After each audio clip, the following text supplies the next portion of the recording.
নিখিল বড়ো ছাত্ৰ সন্থাৰ প্ৰথম সভাপতি কেন্দ্ৰীয় সভাপতি মুকানী আগদাৰী বাণীশ্বৰ বসুমতাৰীৰ আজি জন্মদিন ইয়াত আমি পালন কৰিছোঁ। তেখেতে প্ৰথম নিখিল বড়ো ছাত্ৰ সন্থাৰ প্ৰতিষ্ঠা কৰা সভাপতিত্বৰ দায়িত্ব লৈছিলে আৰু অকল সেয়ে নহয়, স্বাধীন ভাৰতৰ নতুন এটা পৰিৱেশত বড়ো জনগোষ্ঠীক আগুৱাই লৈ যোৱাৰ কাৰণে ইয়াৰ ভাষা সংস্কৃতি, ইয়াৰ ৰীতি নীতি, ইয়াৰ ধৰ্ম সকলো দিশতে এটা জাগৰণ আনি পেলাই সেইটো প্ৰতিষ্ঠা কৰাৰ লগতে আগুৱাই লৈ যোৱাৰ কাৰণে তেখেতে বড়ো সাহিত্য সভাৰ নেতৃত্ব লৈছিলে, বাথৌ ধৰ্মৰ নেতৃত্ব লৈছিলে আৰু বিভিন্ন তেনেকুৱা অনুষ্ঠানবিলাকত তেখেতে নেতৃত্ব বহন কৰিছিলে আৰু বড়ো জনগোষ্ঠীক তেখেতে সকলো দিশৰ পৰাই সেৱা আগবঢ়াইছিল। আৰু তেখেত যোৱা 2017 চনত তেখেতে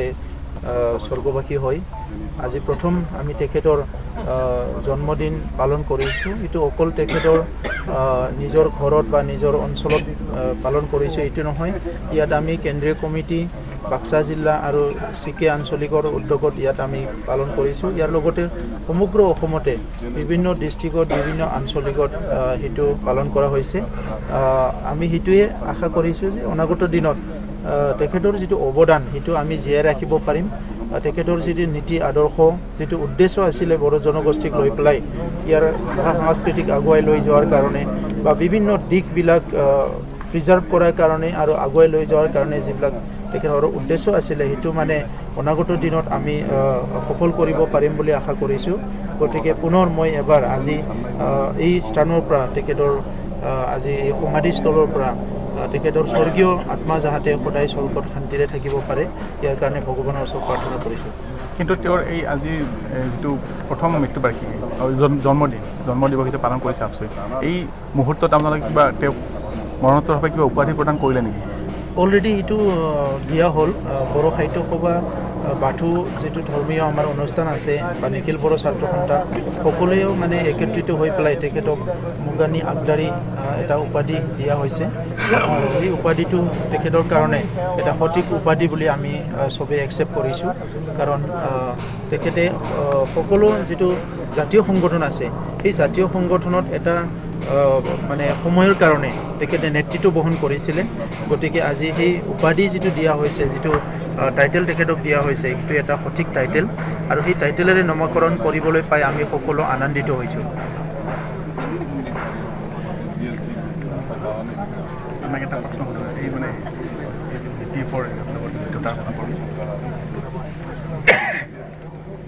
আপচৈ BPF-ৰ লগত মিত্ৰতা সম্পৰ্কে কেনেধৰণৰ হেৰি চলিছে এইটো ক'ব নেকি? গতিকে ছাত্ৰ সংগঠন হিচাপে বড়ো জনগোষ্ঠীৰ সৰ্বাংগীন উন্নয়ন,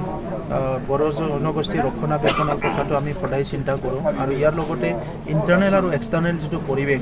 সামূহিকভাৱে আমি বড়ো জনগোষ্ঠীৰ মাজত ঐক্য, সংহতি, শান্তি থকাটো আমি বিচাৰোঁ আৰু ইয়াৰ লগতে আমি একেলগে বসবাস কৰা বিভিন্ন জাতি জনগোষ্ঠী ধৰ্মাৱলম্বী লোকৰ মাজত শান্তি সম্প্ৰীতি সকলো নিৰাপদে বসবাস কৰাটো আমি বিশ্বাস কৰোঁ আৰু সেইটোকে আমি বিচাৰোঁ। আজি যিটো প্ৰশ্ন আপুনি কৰিছে এইটো এটা ৰাজনৈতিক প্ৰশ্ন। গতিকে ৰাজনীতিটো আমাৰ সদায় কৰি থকা এটা এজেণ্ডা নহয়। যেতিয়া সময় হয়, যেতিয়া পৰিৱেশ হয়, যেতিয়া প্ৰয়োজন হয় তেতিয়া আমি ৰাজনীতিৰ কথাটো চিন্তা কৰোঁ। কিন্তু আজি যিটো ঐক্যবদ্ধ হ'ব লাগে, আণ্ডাৰষ্টেণ্ডিং আহিব লাগে বুলি যিবিলাক কথা মানে চলি আছে UPPL BPF মোৰ মাজত, এই কথাটোত আমাৰ সমৰ্থন আছে। আমিও সেইটোত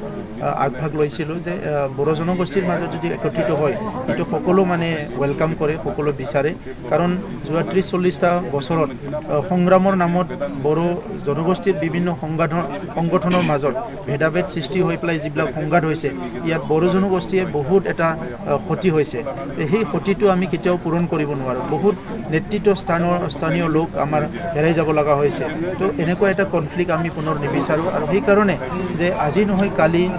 এটা ঐক্যবদ্ধৰে চবে কাম কৰাটো আমি বিচাৰোঁ কাৰণ আমাৰ বহুত এজেণ্ডা আছে যিবিলাক আমি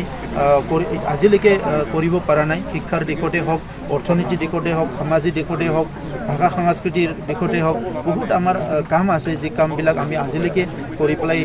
শেষ কৰিব পৰা নাই বা আমি আগুৱাই লৈ যাব পৰা নাই যদি এটা জনগোষ্ঠীৰ অপিনিয়নটো যদি ফ্ৰেকচাৰ হয় চিন্তাধাৰা বা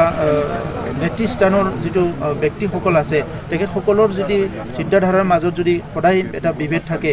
ইয়াত এটা কনফ্লিক্ট থাকে কেতিয়াও মানে এটা এজেণ্ডা আগুৱাই যাব নোৱাৰে গতিকে বড়ো নেশ্যন বিল্ডিং জাতি গঠনৰ যিটো প্ৰক্ৰিয়া জাতি আগুৱাই লৈ যোৱাৰ যিটো এজেণ্ডা সেইটো যদি আগুৱাই লৈ যাব লাগে আজি নহয় কালি ঐক্যবদ্ধভাৱে আমি আগুৱাই যাব পাৰিব লাগিব আগন্তুক বিটিচি নিৰ্বাচনত এইবাৰ মানে ঐক্যতাৰে যদি যুঁজ দিয়ে তে BPF জয়লাভ হ'ব বুলি আপুনি ক'ব খোজেনে ঐক্যতা হ'লে সকলোৰে লাভ হয় ঐক্যতা হ'লে কাৰোবাৰ এজনৰ লাভ হ'ব এইটো নহয় যোনে ঐক্যতা হয় তাৰো লাভ হ'ব গতিকে ঐক্যতাৰ যিটো মিনিং সেইটো খুব মানে পজিটিভ হয় আৰু ঐক্যতাৰ যিটো উদ্দেশ্য সেইটোও সদায় পজিটিভে হয় গতিকে ঐক্যতা হ'ব পাৰিলে তাৰ পৰা এটা ভাল ৰিজাল্ট ওলাব কোনোবা সুবিধাবাদীয়ে সুবিধা ল'ব ইয়াত কিন্তু ঐক্যতাৰ যিটো উদ্দেশ্য সেইটো সদায় ভালে হয় এতিয়া হীৰাখৰণীয়া অবড়ো জনগোষ্ঠীক লৈ যিটো মানে হুংকাৰ দি আছে সেই সম্পৰ্কে কি ক'ব বিচাৰে হীৰাখৰণীয়া ডাঙৰীয়াই যিটো বড়ো অবড়ো সৃষ্টি কৰিছে এইটো কাৰো কাৰণে ভাল হোৱা নাই তেখেতৰ কাৰণেও এইটো ভাল নহয় ৰাজনীতিক ক্ষেত্ৰত আজি MP হ'ব পাইছে হয়তো 10 বছৰৰ কাৰণে MP হ'ব আৰু কেতিয়াবা হ'বও পাৰে সেইটো মই ক'ব নোৱাৰোঁ কিন্তু এই যে বীজটো যে খিচি থ'লে এই বীজটো আজি গছ যদি ধৰিব লাগে আৰু সেই গছটো যদি আকৌ বীজ দিব লাগে সেইটো বহুত বছৰলৈকে সেইটো চলিব গতিকে সমাজৰ মাজত আমি কি বিচাৰিছোঁ মহাত্মা গান্ধীয়ে সেই সময়ত ভাৰত স্বাধীনতাৰ সংগ্ৰামৰ সময়তে কৈছিলে যে ইয়াত জাতি ভেদাভেদ থাকিব নালাগে টাচেবিলিটি আনটাচেবিলিটি থাকিব নালাগে আজি আমি টাচেবিলিটি আনটাচেবিলিটি যিটো কথা কৈছে যে হৰিজনসকলৰ লগত যিটো কথা আজি সেইটো নাই যদি নাই বুলি আমি ধৰি লওঁ এই যে জাতি ভেদাভেদ সমাজ ভেদাভেদ বড়ো অনাবড়ো সেইবিলাক তেনেকুৱা এটা হিংসাৰ এটা অংশ গতিকে আজি তেখেতসকলে সেনা গঠন কৰিছে সেনাৰ কামটো কি হয়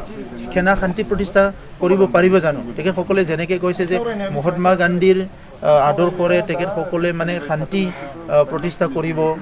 মহাত্মা গান্ধীৰ আদৰ্শৰে যদি কাম কৰিব লাগে সেনাৰ কি প্ৰয়োজন আছে গতিকে আজি তেখেতে যিবিলাক কৰিছে চব ৰাজনৈতিক স্বাৰ্থত কৰা বুলি চবে দেখিবলৈ পাইছে আৰু ৰাজনৈতিক স্বাৰ্থৰ কাৰণে ইমান লাখ লক্ষ মানুহৰ ভৱিষ্যতটো অন্ধকাৰলৈ ঠেলি দিব নালাগে মই সেইটোৱে আহ্বান জনাওঁ ভাৰতৰ ৰাজনীতিত তেখেতে এজন পাৰ্লিমেণ্টাৰিয়ান হিচাপে কৰণীয় কাম বহুত আছে আমাৰ অঞ্চলৰ স্কুলবিলাক প্ৰভিঞ্চিয়েলাইজ হোৱা নাই শিক্ষক নাই ইয়াত মানে ৰাস্তা পদূলি ভাল নহয় কোনো ইণ্ডাষ্ট্ৰি নাই ইয়াতে আজি কাম কৰাৰ কাৰণে কোনো সুবিধা নাই ইয়াতে খোৱা পানীৰ ভাল ব্যৱস্থা নাই ইয়াতে হস্পিটেলত ডক্টৰ নাই বহুত সমস্যা আছে সেইটো নকৰি পেলাই এটা সমাজ বিভাজন জাতি বিভাজন ইয়াৰ কাৰণে একো লাভ নহ'ব আৰু সেইটো যিটো বীজ সিঁচিছে সেইটো যদি ইয়াতে শেষ নকৰে এই বীজটো যদি ডাঙৰ গছ হ'ব লাগে ফল দিব লাগে আকৌ বীজ হ'ব লাগে সেইটো আমাৰ কাৰণে চবৰৰ কাৰণে এটা বেয়া এটা পৰিৱেশ সৃষ্টি কৰিব মই সেইটোৱে দেখিবলৈ পাইছোঁ